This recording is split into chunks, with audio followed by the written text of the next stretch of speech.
le pays de tu sais avec qui tu as affaire, le seul pays au monde où on utilise les moyens d'État pour assassiner les citoyens. Le seul pays où la nomination domine l'élu du peuple. Le seul pays où on se lève à 16 h du matin, à 6 h du matin, on prend des décisions à la volée. C'est notre pays, le Cameroun. On aura appris que ces hommes sans cœur ont décidé de convoquer l'opposant Maurice Kamto. Donc moi, je ne fais pas partie de membres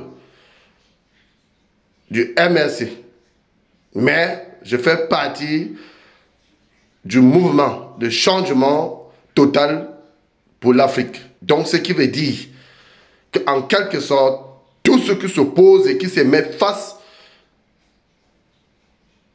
aux populations, qui décident de défendre la liberté d'expression, le partage et l'égalité que nous avons toujours réclamé, ce qu'on peut aussi s'indigner lorsque leur vie est menacée. Nous avons appris qu'il a été convoqué, le professeur Maurice Kamto, l'opposant camerounais. Donc nous savons que c'est Atangandi qui est derrière ça, parce que cet homme au cerveau brouillé, cet homme qui va dans tous les sens, qui utilise la loi de notre pays pour arrêter les gens et pour commanditer les assassinats en utilisant l'argent de l'État, le contribuable camerounais, pour assassiner les citoyens comme les Banouzo, dont nos vies sont tellement menacées. Nous disons que nous observons tout ça. Je voudrais attirer leur attention. Ceux-là qui pensent qu'ils peuvent être au-dessus de la loi, qui mettent dans leur tête que ceux qui avaient envoyé Mandela en prison se sont retrouvés à être à ses services quand il était devenu président de la République. Que ceux qui ont envoyé Sanko du Sénégal en prison sont à ses services aujourd'hui.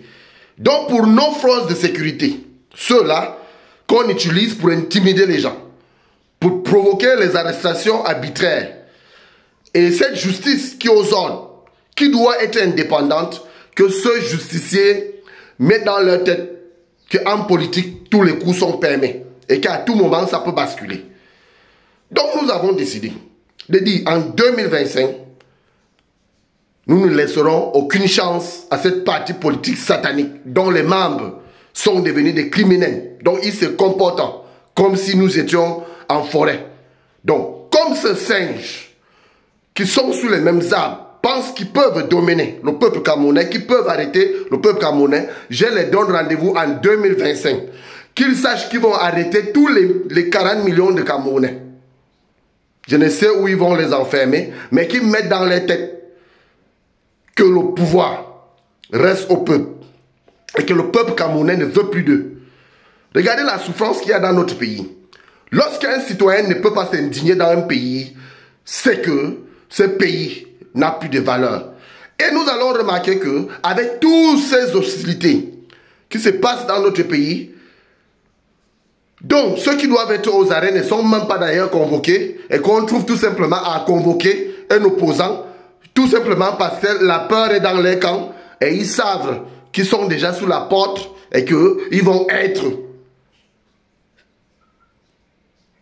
renversés en 2025 par le peuple camerounais. Ils sont obligés de se comporter comme vous voyez, ce monsieur dont vous appelez Atangandi, le ministre de l'Intérieur du Cameroun, qui est devenu plus que le roi Paul Biya lui-même, qui dépasse même les Ferdinand Gongon, qui dépasse aujourd'hui même les Ayolo Samuel.